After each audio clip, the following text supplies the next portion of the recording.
The reason for this article is to show that the mind is a powerful thing. As shown in the Milgram study,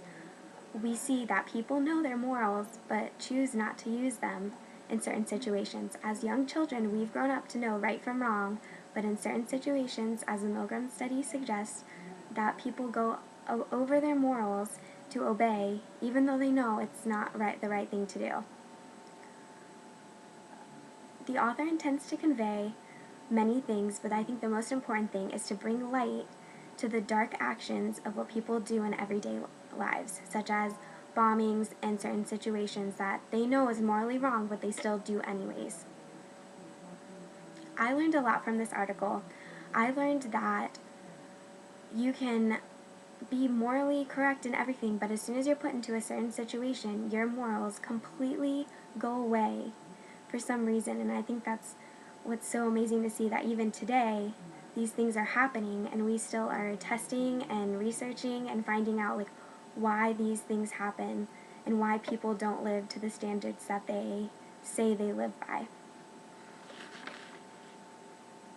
If I were to further research this topic, I would probably look at more experiments based on Milgram's study with having to do with testing and obedience and the behavior of people, and I feel like I would still find the same conclusions, is that people step over their moral boundaries and do what they're told, or what surrounding them they feel pressured is the right thing to do instead of what they feel is the right thing to do. I think this article is related to this class in many ways. One way being that the research behind it and the way Milgram went through his study in his timeline of life, 1960s, that was not a usual way of experimenting the mind, and that's just a great way to see how there's other ways to see how the human mind works and how the morals and everything are looked at. And I think if I